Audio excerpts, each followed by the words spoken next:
ধর্ষণকারী সরকার, চোরগুন্ডার সরকার, চোরগুন্ডার সরকার, মমতা হটাও, মমতা হটাও, মমতা হটাও।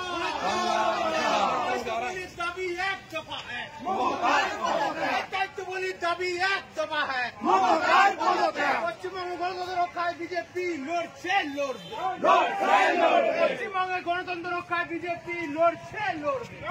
গতকালকের পর কালকে দেখলাম সংগঠন একটি প্রতিবাদ, আজকে আপনারা আমরা যারা ভারতকে হিন্দুদের রাষ্ট্র হিসেবে মনে করি, সারা পৃথিবীতে একটাই আমাদের দেশ ভারতবর্ষ, এবং এই পশ্চিমবঙ্গ তার মধ্যে একটা অঙ্গরাজ্য।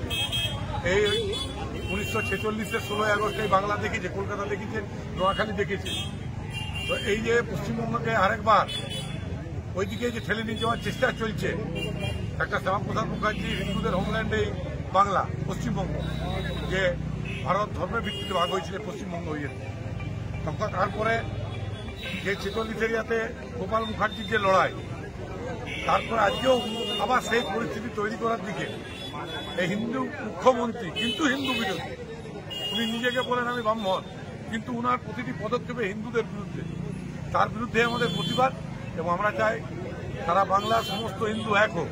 আর এই জেহাদি মদতকারী সরকার, যে সরকারের উচিত ছিল সার্বিক উন্নয়ন করা সকলের জন্য, হিন্দু মুসলমান শিখ ইসাই পার্সি সকলের জন্য, প্রতিটা বাংলার বাসিন্দার জন্য, তা না করে একটা ধর্মভিত্তিক ভাগাভাগি করে ভোটে নির্বাচনের বৈতরণী পার করার চেষ্টা, পুলিশকে সঙ্গে নিয়ে, গুন্ডাদেরকে সঙ্গে নিয়ে, আর ওই একটা শ্রেণীকে সঙ্গে নিয়ে, একটা ধর্মকে সঙ্গে নিয়ে, যা প্রকৃত বাংলার উন্নয়ন হচ্ছে না।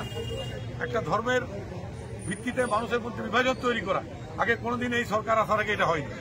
এই সরকার এই ধর্মের ভিত্তিতে এই বাংলাকে ভাগ করেছে, এই সরকারই ভাগ করেছে।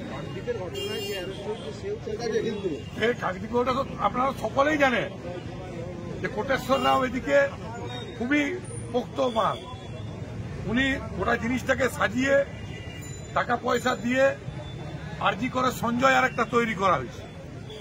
আরজি করে সঞ্জয় আমাদের নারায়ণ ছিল কিনা, এই হচ্ছে ঘটনা। আরজি করে বাংলার মানুষ এখনো জানে যে আমরা প্রকৃত বিচার পাইনি, আর এটাতেও প্রকৃত বিচার হচ্ছে না।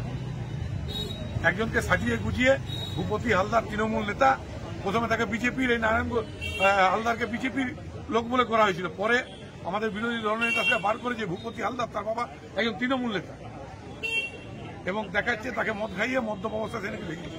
এটা আমরা বিশ্বাস করি, আমরা নিজেরা সনাতন ধর্ম বিশ্বাস করি, কোন সনাতনী এই কাজটা করবেন, এটা কোন সনাতনী এই কাজটা করবেন, এটা ফেক পুলিশ করাইছে। এই রাজ্যে মমতা ব্যানার্জির সঙ্গে পুলিশ, গুন্ডা, ঠিকাদার, এই বাদ দিয়ে জনগণ নাই। জনগণ মমতা ব্যানার্জিকে ছেড়ে চলে গেছে, এখন ওই ঠিকাদার, পুলিশ আর গুন্ডা, আর ওই সরকারি অফিসাররা, বিডিও, ডিএমএসপি, এই নিয়ে মমতা চলছে।